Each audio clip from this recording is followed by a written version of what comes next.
Might notice some stuff on the screen. It's just a reminder that we're going live with Jerry Agar at 10:35. He's going to tune in. We're going to talk about stuff and things. It's going to be awesome. But we will start off with you and only you, just how we normally do it. I'm excited to be here. Are you? All right. Let's get this show on the way. You might be watching on one of these platforms: TikTok, YouTube, Twitch, LinkedIn, Facebook, Kick, Instagram, X, all those things right there on the screen. Yeah, we are on those platforms to serve you better. We want to be here to answer your questions. We do it for an hour. Hard end in 59 minutes, where you have to be off the air at 11 o'clock. If you're watching on the Instagram, just know that you have a better experience if you're not on Instagram. It's not their fault, really. It's just Instagram. But if you come over to YouTube, and you can get to our YouTube page by going to youtube.trafficcop.ca, and if you want to have a selection of other platforms, any one of those ones you see on the screen, go to trafficcop.ca. I have links to all of those there. And we'll be here. So you can switch it around, find the best one that you like the most, and then we'll take it from there. Now, if you've been here more than a day, you know that we take these episodes, we download them, we then put them onto Spotify so you can download them and synchronize them to your device. So when you're traveling, you don't have to burn data to listen.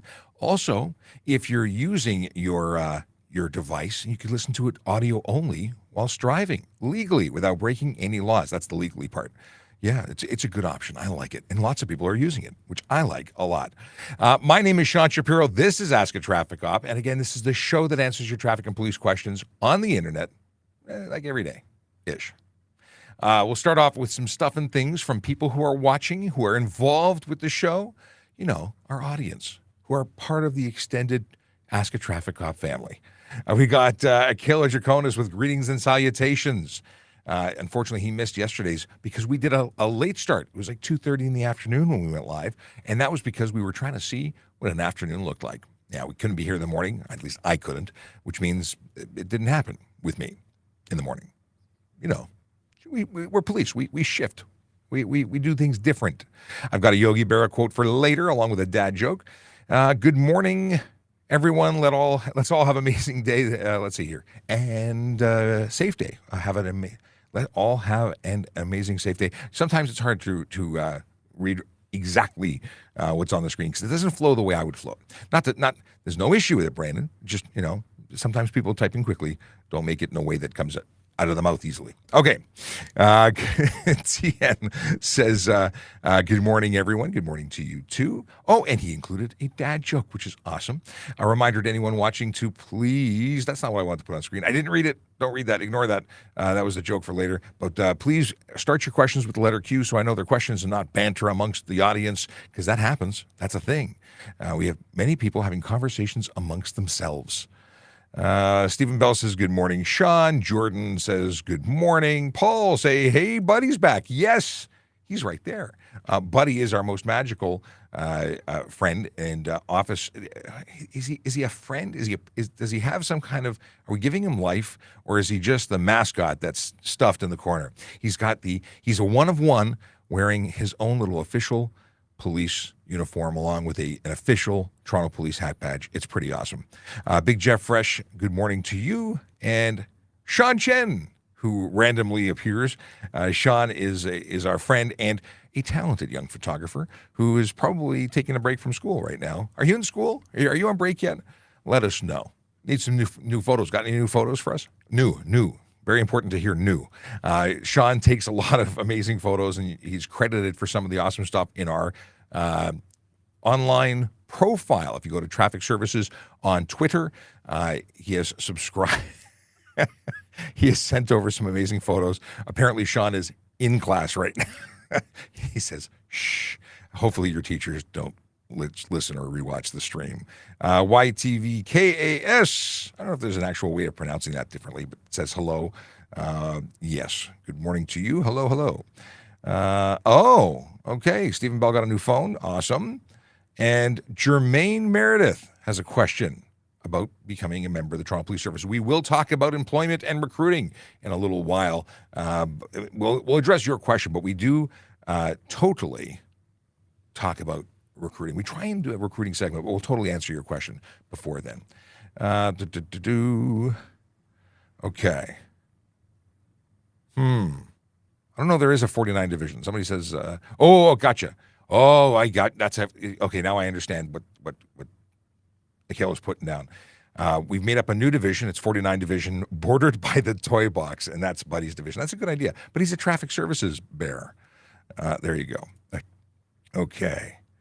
So YTV Cast, who says call me Moon, has a question. So have a question. If you have a question, then ask your questions. It's weird that your emote icons have like the code beside them. Another question. Okay, we got questions about who can direct traffic. But before we get into your questions, and we will absolutely get into your questions, let's talk about Vision Zero Enforcement Team. And I am paying attention to the fact that it looks like TikTok is not working, because I see Neha and a whole bunch of comments coming in, and none of them are coming through. So that's annoying. Let me see if I can fix that. Just give me a second. Does it work? No, different profile. Stand by. I'm going to see if I can reboot the thing. Now, while I'm sitting here typing, I will mention the fact that we have a group of people, officers who take traffic safety very seriously. All of us do, but they're like the special group. Vision Zero Enforcement Team, they are, well, simply put, they focus on changing driver behavior. They do that one ticket at a time. They're out there looking at the big four. What are the big four? Well, I'm so glad you asked. The big four is speeding, aggressive driving, distracted driving, and impaired driving. Hey, I have a lower third for that. Yeah, that's the deal.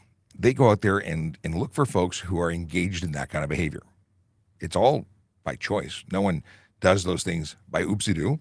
So if you want to meet an officer, get a ticket so that you can remember them by, well, if you're breaking the law, that's how to do it. So I would suggest not breaking the law and not coming home with the souvenir of a ticket, because it's really not so hot.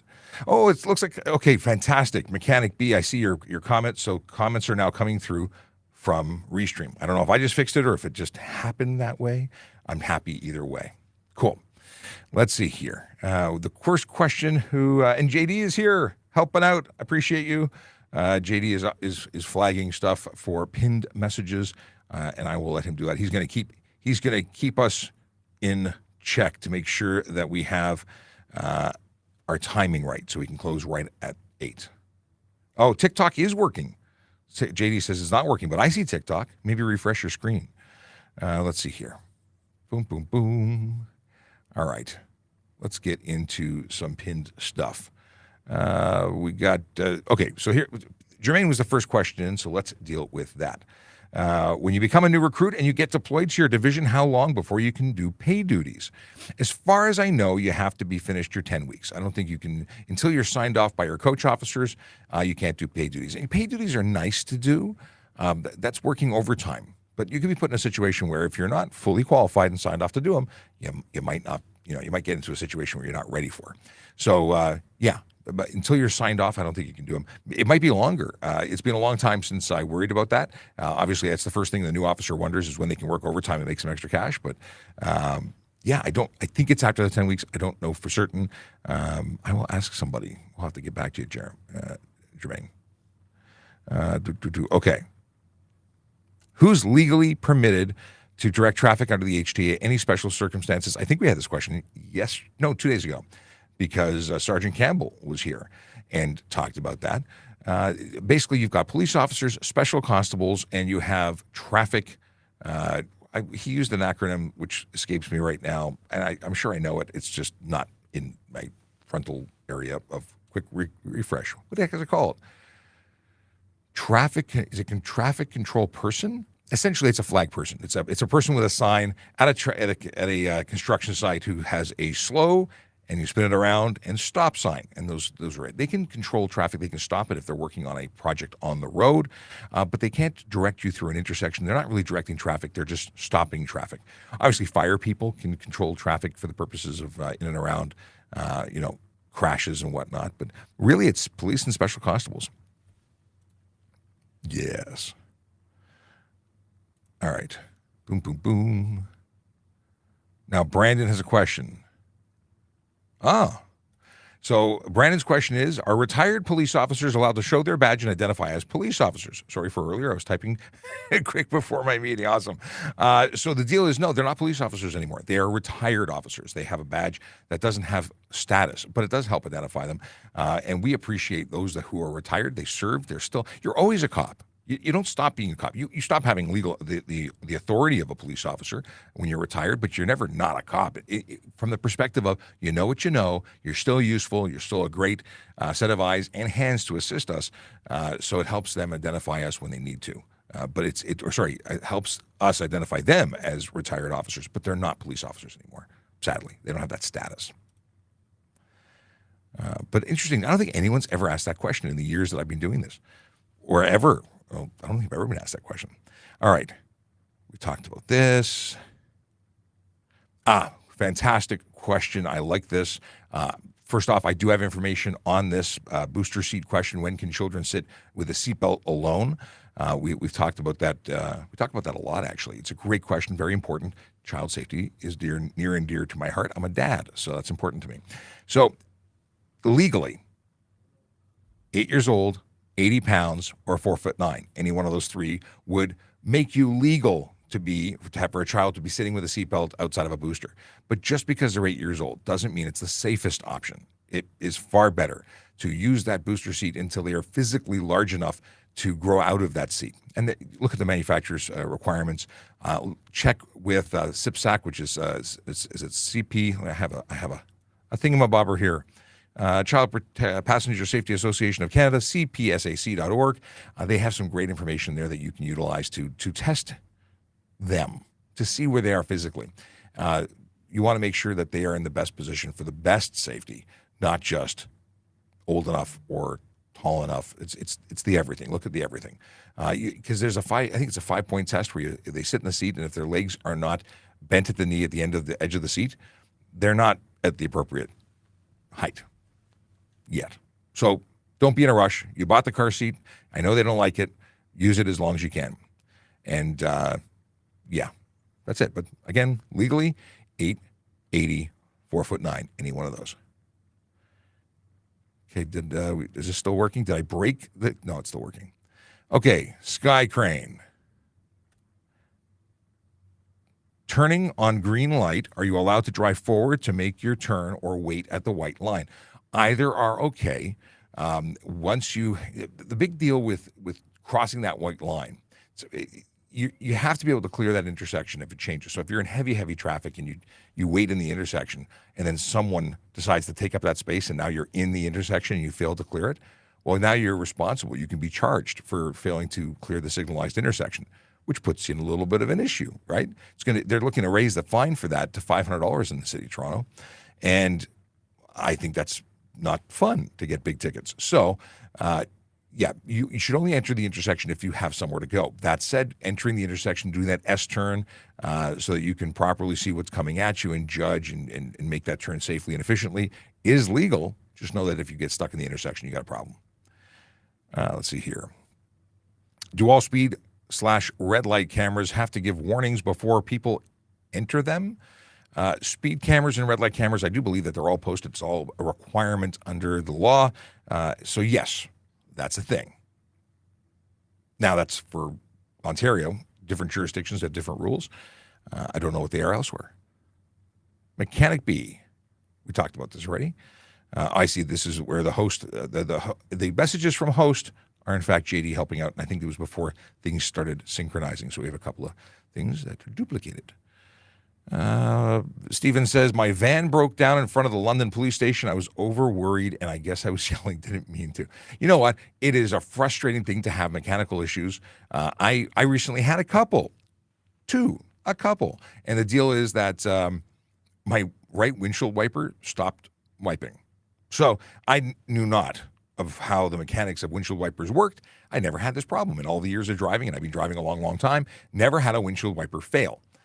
So left one's going, right one fails. Turns out it's one motor. Move that out of here. One motor, and the linkage that did the other one broke. Got it fixed. Thankfully, magical people at my mechanic shop managed to do it without requiring new parts. They managed to fix what was there, and I'm appreciative of that. because the part was like $350, so we were able to do it without the part. Anyway, then my stereo stopped stereoing. There was no audio. It wasn't my phone. It wasn't anything going on. Everything worked. Even the what's it called? The CarPlay worked. However, no audio was coming out. So one of the fine officers here suggested disconnecting the battery. Well, I was very happy to say that when I got in the truck to go home, magically it all reset. Like I tried the overrides. So car frustrations are frustrations that I can relate to. Yeah. So did someone come to see you when you were yelling and screaming outside of your car when you were not happy? I'd like to know more. All right. Boom, boom, boom. Questions. Harrison Irwin has a question. If I use my phone for GPS and I have the phone placed in my cup holder, is it against the law? So we had this conversation yesterday. I don't know if it was with you and I or somebody else asked the same question exactly. If your phone is in GPS mode and it's mounted, it's not illegal. You can look at the GPS mode. If you have it in your cup holder, now I don't know where your cup holder is, but I'm going to assume it is not up where you should be looking. So having it mounted to a vent or somewhere on your dashboard that's in a conspicuous, easy to see place, so you can get that visual without taking your eyes off the road for very long, because it's an issue if you're staring at your center console, next to your right hip to get directions. That could be careless driving. You're taking your eyes off the road while traveling 60, 80 kilometers an hour or faster. That's a problem. Now, if you're ignoring the screen and you're listening to audio directions, hey, that's great. Do what you want. But the deal is that it should be mounted. It should be mounted properly. And although it's not illegal to leave it in your cup holder, it's a really bad idea that could result in charges of careless. Depends on the officer. Obviously, you cannot touch the phone when it's in GPS mode. So you set it and forget it before you hit the road. You cannot touch it afterwards. And if you're picking it up out of your GPS, out of your cup holder, obviously that is touching it, and that's use, and that is against the law. Let's see here. Okay, somebody really wants to. So Lorenzo wants to know about chase laws. If someone flies past me at 200 kilometers an hour, and I'm doing radar, what am I going to do? I'm going to go out and pull them over. That's what I would do. Chase laws don't mean we don't pull people over. Chase laws are about getting involved with pursuits. It's different. And it also depends on what the officer is doing.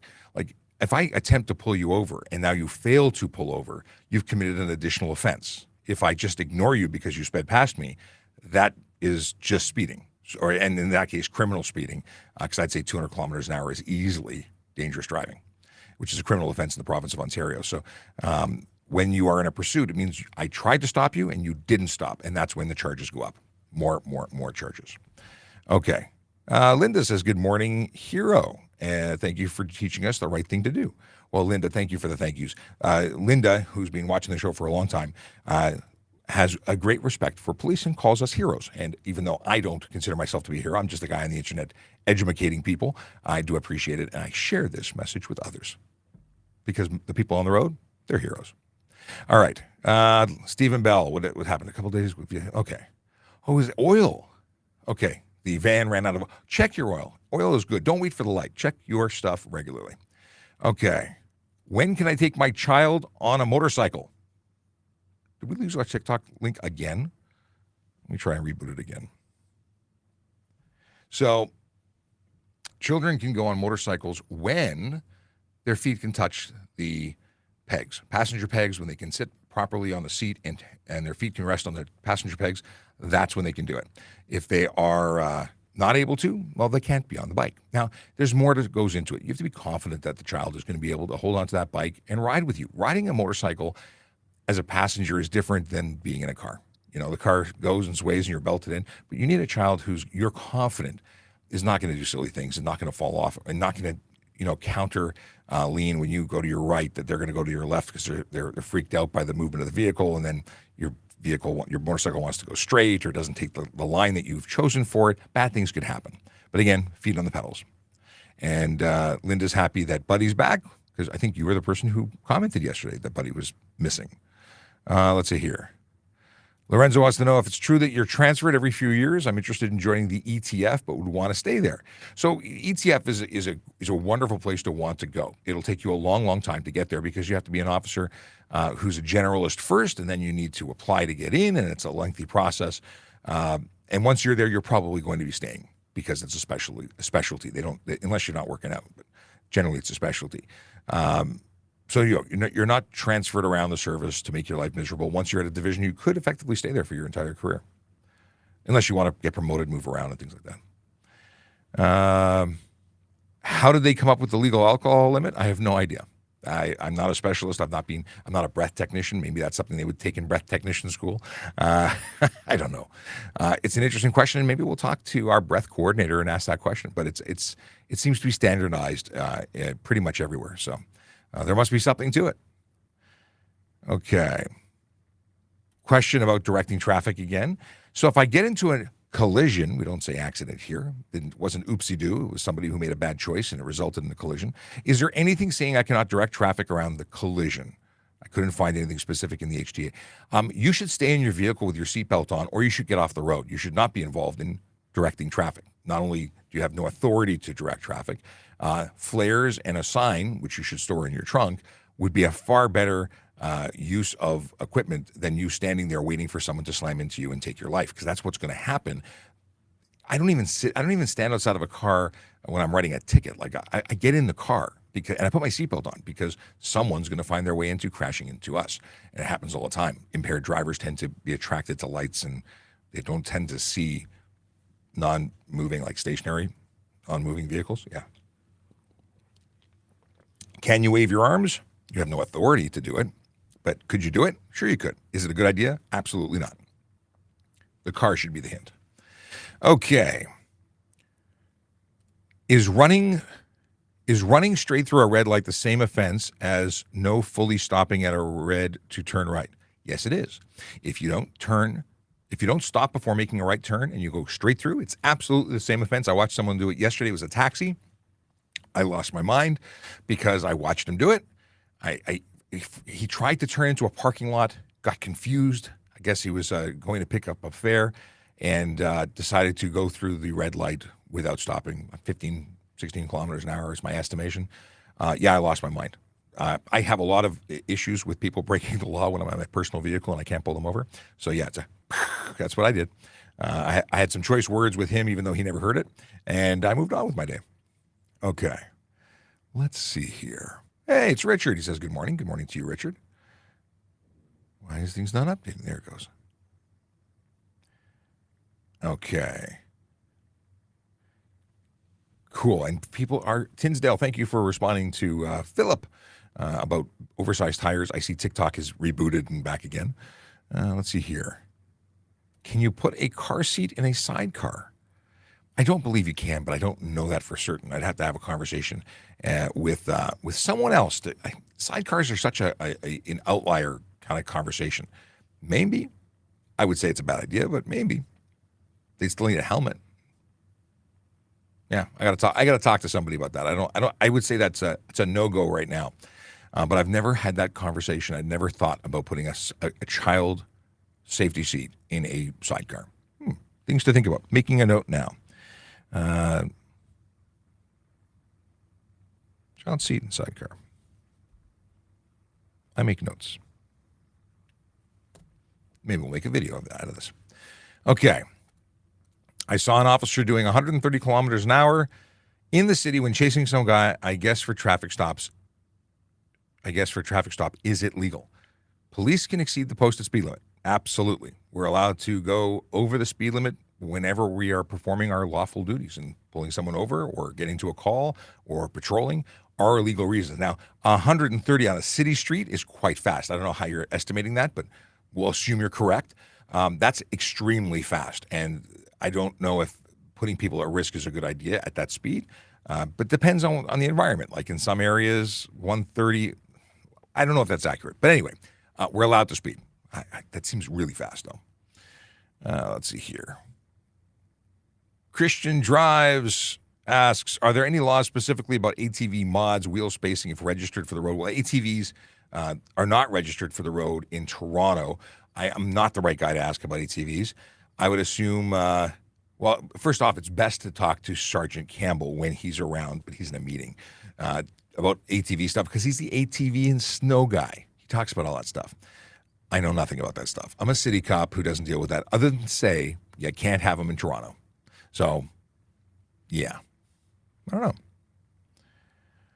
Oh, Stephen is now checking his oil every day after having lost all his engine oil. It's, it takes that lesson to learn.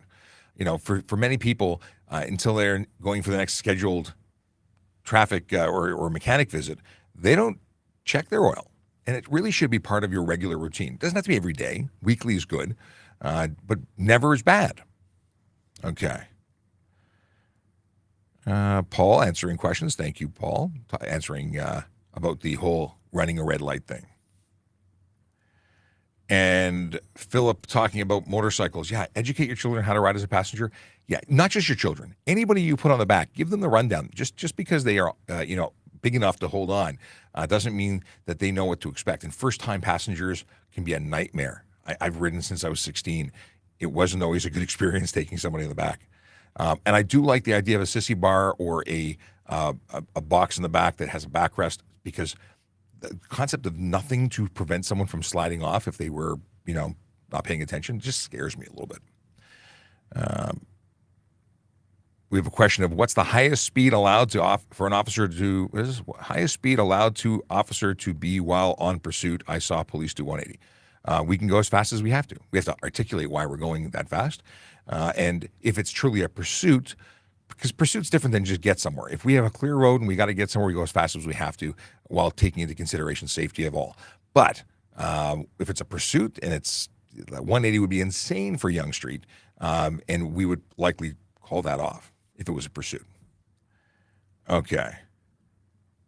Boom, boom, boom. What is this?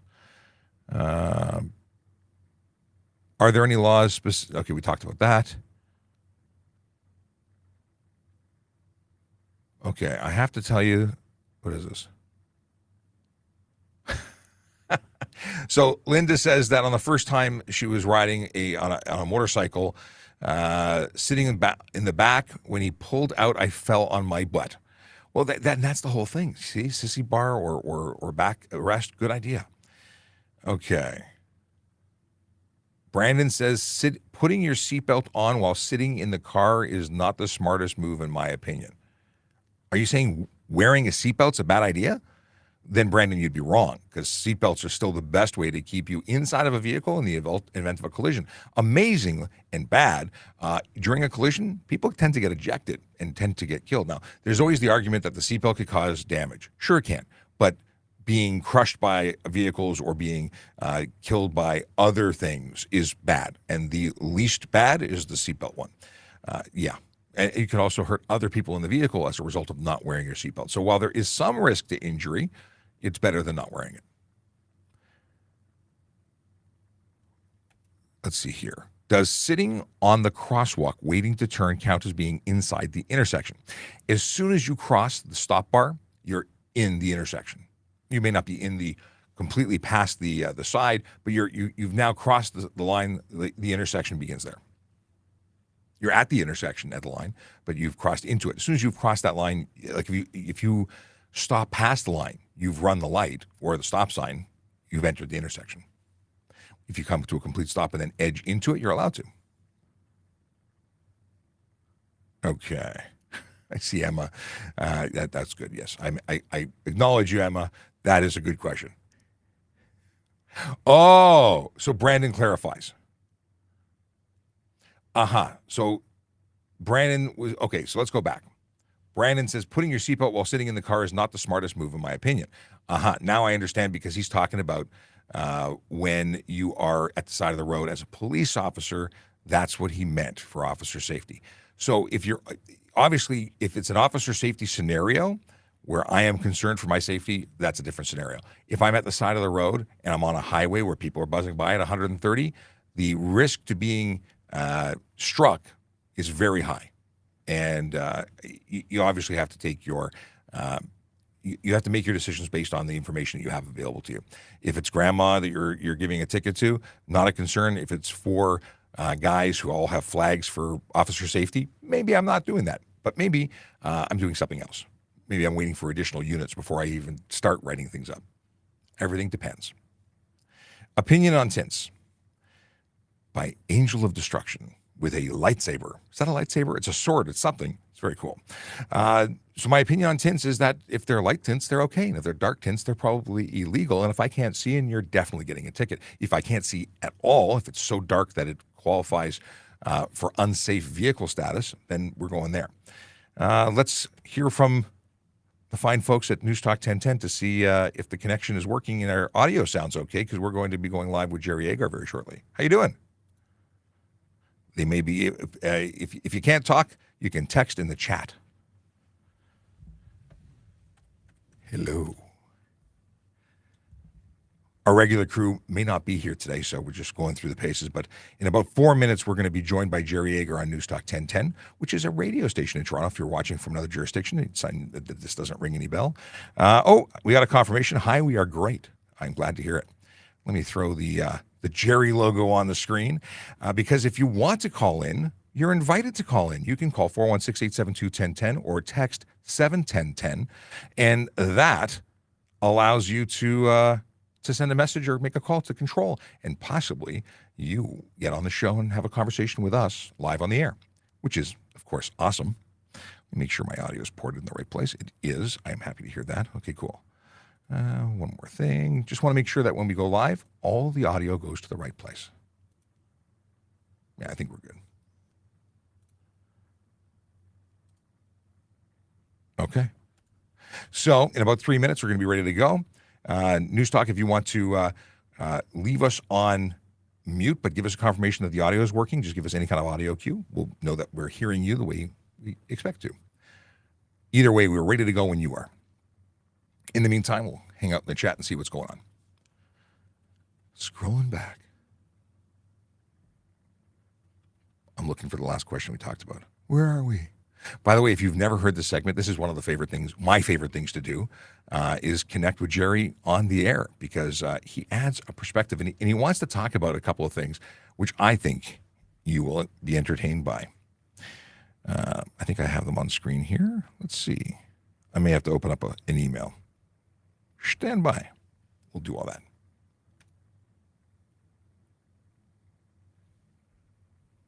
Stand by as I open my email.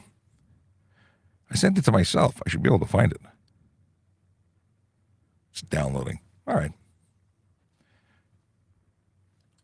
In the meantime, what do we got here? I guess I could reintroduce myself. That works. My name is Sean Shapiro. I'm a police officer with the Toronto Police Service, and I talk about traffic safety, traffic law, and well, anything you want to, pretty much, live on the internet and sometimes on the radio, because we want to make the roads safer. We want to educate people so they make better decisions behind the wheel, or whether they're walking or riding or scooting, whatever they're doing. We want you to be as safe as possible. And we cover all aspects except ATV modifications, apparently, because I don't know about that stuff. Okay. We have 60 seconds. Can you give us some audio feed to make sure we're hearing you properly? Just let the show play through for a second. Wasaga Beach. Perfect. We hear it all right. Thank you very much. Linda says, good morning, Jerry. And we're going to be going in about, I'm guessing, about 30 seconds. Oh. They saw me at the auto show. I may have seen you at the auto show too then. It's possible. If you saw me, I must have seen you. What radio channel is this? It's News Talk 1010 in Toronto. Now, it is likely covered on other stations as well. They're sister stations, but in Toronto, 1010 is it, AM, on the AM dial. Is it true? Oh, okay. Corporal Cayenne, did I say that right? Is from Quebec and wants to know if it's true that winter tires are not mandatory in Ontario. It is true. I would love to see them being mandatory, but that's one thing that I think Quebec really has right. At a time where Toronto's having a very bad crime problem, this guy's hanging out on TikTok Live. Yes, I am. I'm a media relations officer. I don't go on the road. I'm still recovering from an ear injury. You know, one of those serious things that happens when you ride a police motorcycle and get hit by a car. Listen anytime, anywhere to News Talk 1010 Toronto. through your Apple CarPlay or Android Auto. Jerry Agar continues on the iHeartRadio Talk Network. And it's another edition of the TikTok Traffic Cop, Sean Shapiro with Traffic Services. In fact, he's on TikTok at Traffic Services. Traffic Services, yes. Thank you very much for stepping up and helping me out. I wasn't firing on all cylinders going down the radio highway there, Sean, for just a moment. Sean Shapiro, I call him the TikTok Traffic Cop, and I see others are picking up on it, specifically Auto Trader, where they call you the TikTok Traffic Cop in the headline of something I want to talk to you about. They were asking you, Sean Shapiro, about what they call the left lane camper, the bandit, the person who camps out in the left lane and just goes along at maybe not even quite the speed limit. As long as they are at the speed limit, are they welcome to use the left lane just like everybody else? Well, not really. We know that it's not in the best interest of anybody in the road for people to hang out there. And if you're not actively passing, you should be moving to the right. And there are laws that say slower moving traffic should stay to the right. Of course, the laws were intended to be slower than the speed limit, but at the end of the day, it makes sense to stay to the right unless you're actively passing. But technically, you should be able to go everywhere at the same speed. We're just talking about, the reality is we have people who are breaking the law, and they're going to break the law if you're in their way, and they're going to do something really boneheaded like pass you on the right and put everybody else at risk.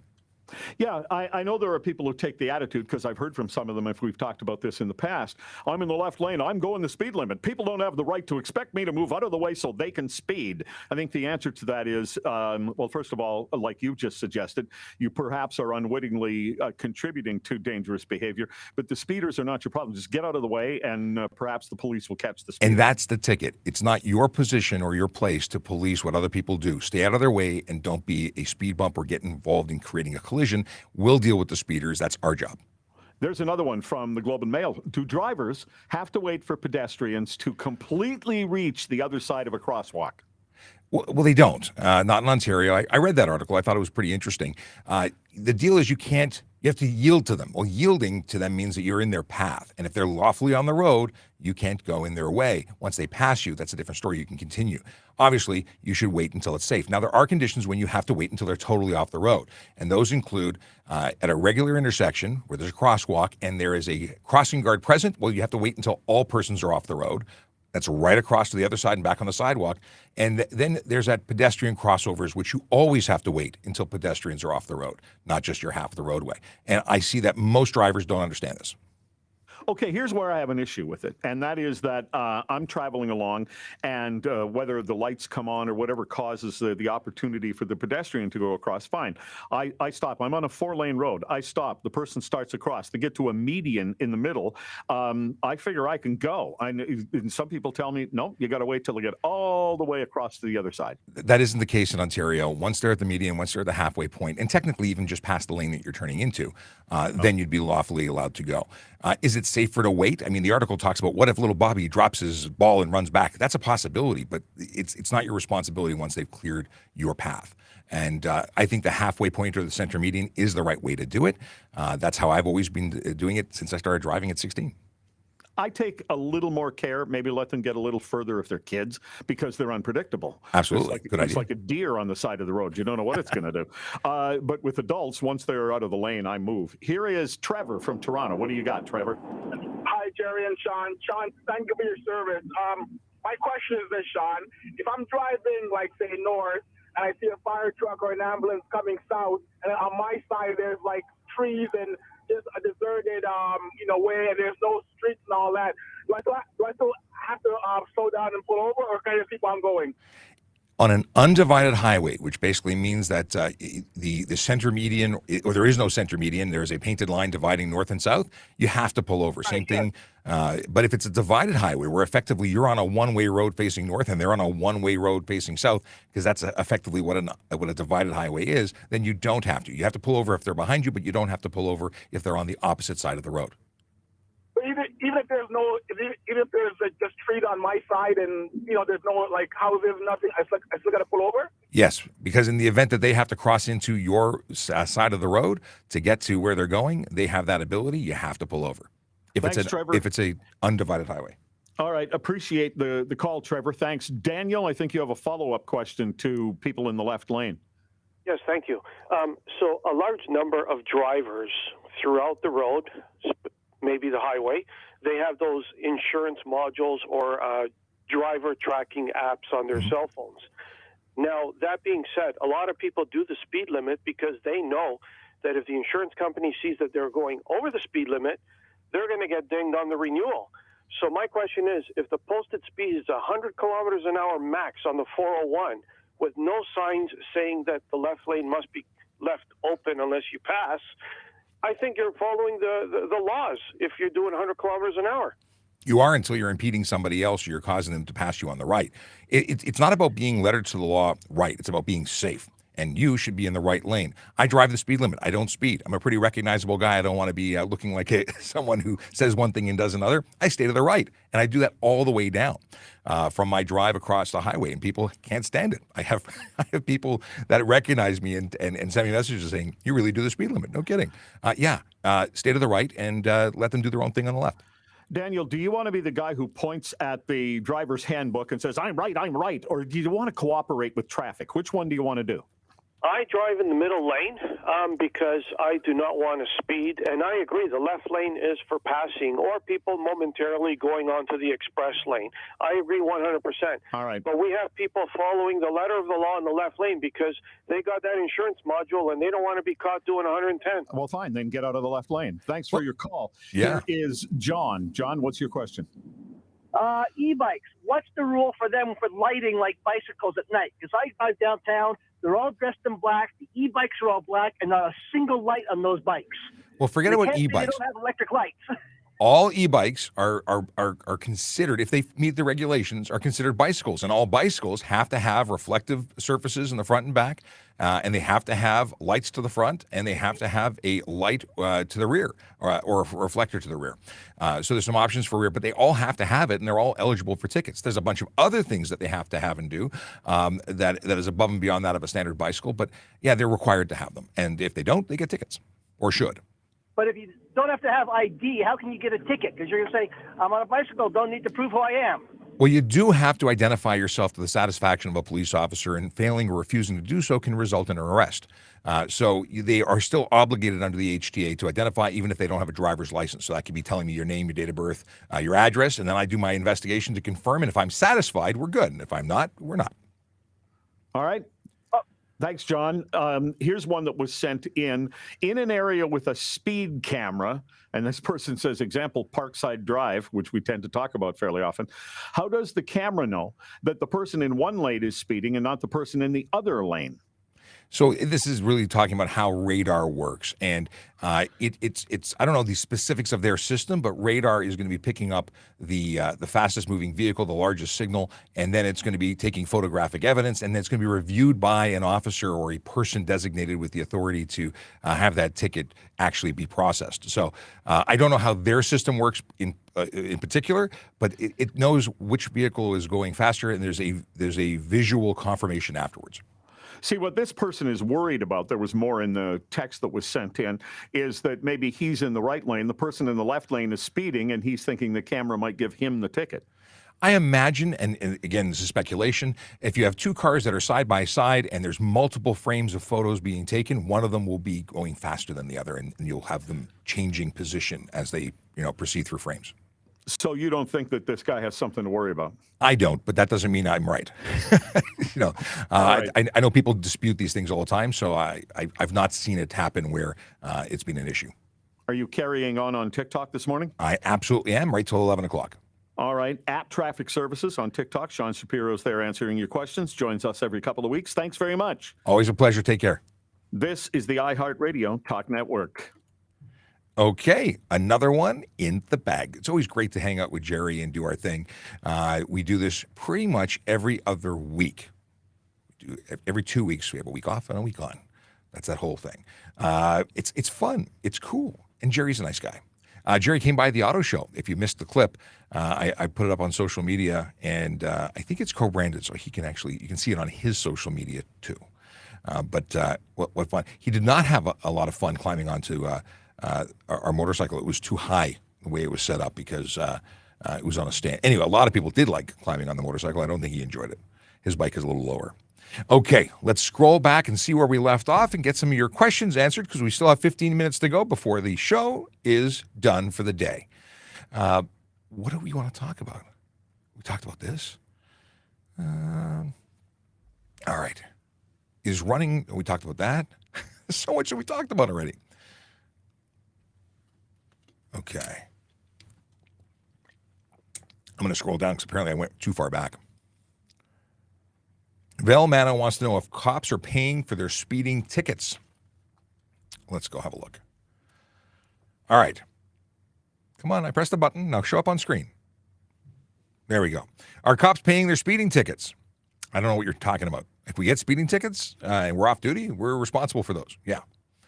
If we are on duty, we're legally allowed to exceed the posted speed limit. Now, if we're not connected to something and we get like a photo radar thing, that may result in us being investigated and having to articulate why we were going fast. And then if we can't articulate it, we're probably going to get documented, may even be responsible for a Highway Traffic Act offense or a police services issue where we actually have to deal with it in our court because we have a separate court in addition to that of the courts that U.S. civilians have to go to. So there's a lot. We can be documented. We can be docked wages. There's all sorts of things. So are we being held accountable? Always. Yes. We are the most scrutinized profession in the world. Internationally so. Doesn't matter where you go. Well, I shouldn't say that. There's some places with corrupt governments and so on. We won't talk about that. I'm sure they aren't scrutinized. But in places like Canada, yeah. In the United States, yeah, we're scrutinized. And if you talk about Ontario in particular, we have the OIPRD. We have people who look at the police. We have now we have an inspectorate general, a new organization that's coming through to once again look at police. We have our internal investigations branch that looks at things, the professional standards unit it's called. We have our own management who's always watching. Like there's so many layers and this belief like it's like a 1970s cop movie where we just cover our own. No. The one group of people who dislike bad cops and those who break rules more than anybody else are the good cops who follow the rules. All right. Moving along. Oh, does Toronto still have any squeegee kids that wash your windshield at red lights? I've not seen any, but it's not been very warm, so I don't know if that's still coming.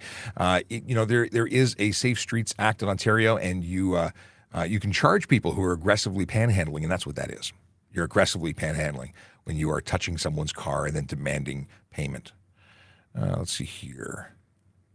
Does every division have a traffic unit, or is there one big traffic unit for the whole TPS? Fine Day Sunday wants to know. Let's answer the question. The answer is there are officers who specialize in traffic at divisions, and they are basically complaints-driven. People in the unit or in the divisional area, the boundaries, the communities that surround and are served by that division have officers who can go and respond to issues in that area. But the traffic unit is the traffic unit that I work at, Toronto Police Traffic Services. We are a citywide unit that handles investigations and the wide angle lens of traffic. Where'd my mouse go? There we go. I found my mouse. Bet you're glad. It's terrible when the mouse disappears. I got so many screens here. 3 screens, in fact, if you were wondering. But now, where did my button go? It's one of those mornings. Okay. What is this? What are the rules and regulations regarding playing music in cars? That's a good question. Unnecessary loud noise is the law that deals with any unnecessary noise, whether it be your horn, your tires, your exhaust, or your stereo. If it is so loud that it is, deemed to be unnecessary, you can receive a $110 ticket for it. So what is unnecessary? I like to say that you ask your mom, unless she's like, a DJ and loves the beats. You ask if your mom thinks it's okay, ask your grandma unless they have hearing issues. But you ask an average person, is it too loud? If I'm feeling it in my chest, and I can tell you, I've walked by cars that are just the whole vehicle is rattling apart slowly. It's too loud. There are people working inside in homes differently than ever before. There are babies sleeping at all hours in the day and night. Those vehicles are interfering with people's ability to enjoy the place that they live, work, and play. And it's because someone's being just selfish. I think that's what it is. You're on the highway and you want to listen to loud music and nobody else can hear it because of the Doppler effect and the windows are closed and other road noise. Have at it. But you're in a city and the windows are open or not, and it's so loud that people across the street are looking at you. That's not okay. Plus, you're actually damaging your hearing. That's a whole other conversation. What's an appropriate action when an emergency vehicle is on the highway? Cindy Bear wants to know. Move over. Move over, and they may be past you before you have an opportunity to even slow down. But definitely move out of the way, and if need be, you pull over. And if you're in traffic, you absolutely pull over. All right. What do we got here? Boom, boom, boom. I was on the Auto Loft podcast? Really? Auto Loft. I have to figure out, do I know that I was on the Auto Loft podcast? What happened? Tell me more. I want to know. Wyatt. I don't even remember if I was. Anyway, now I want to look. It sounds terrible that I don't remember this, but tell me more. Okay. Strobing lights so annoying. What are we talking about? Hey, do you remember me? I was at the auto show in the gray Nike sweats. I met a lot of people at the auto show. You have to do more. I don't know about your sweats. But if I met you, it was nice to meet you. And we'll see you at the next event. Let's see here. We have people Brazil, one of our, a Canadian who is from Brazil and says corrupt cops are disgusting, and I couldn't agree with you more. Okay, why do police do nothing to stop protesters from blocking roads? That is a complicated question that I don't have an answer to. It's not my area of expertise, but obviously we're doing whatever we can to make sure the streets are safe. Protests, there are ways to protest legally, and there are other ways not to. And if they're breaking the law, they get arrested and charged, and if they're not, then they're allowed to continue. But I'm not involved with that in any way other than telling you what I just told you. Let's see here. Yes, do it at a racetrack. If you want to speed, do it there.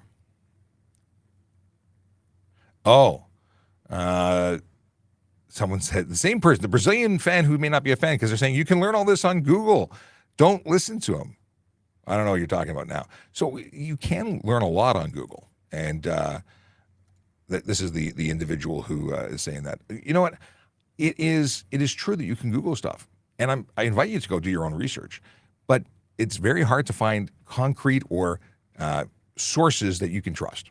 And that's what we strive to be. We want to give you good information, vetted information from people who are telling you the truth for your best interests, as opposed to 25 different sources who may be interpreting things differently than the police do.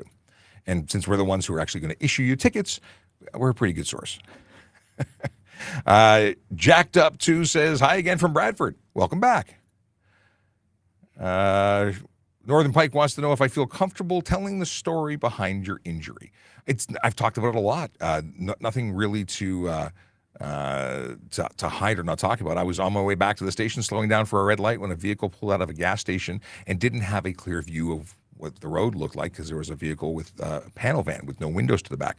They couldn't see. They drove out and hit me. So that was the collision that changed my career a lot, but also in a positive way. The positive way is that I ended up off the road, which I missed terribly, but it put me in a position to start looking at other ways to contribute to the community. And here I am. Now, although I can't go on the road, I can be here to help educate people. And I think I'm doing a whole lot of good here. And correct me if you think I'm not. But if you're watching, you probably think that this is good. And I thank you for being here. That's really a big deal. Being here and interacting with us, asking us questions, learning stuff, making the roads safer because of your commitment to knowledge and developing, just getting the answers to the questions you have means you are interested in finding out what's what. And that's going a long way. When someone asks you a question, you may have an answer that you may not have had yesterday. All right. Scrolling down.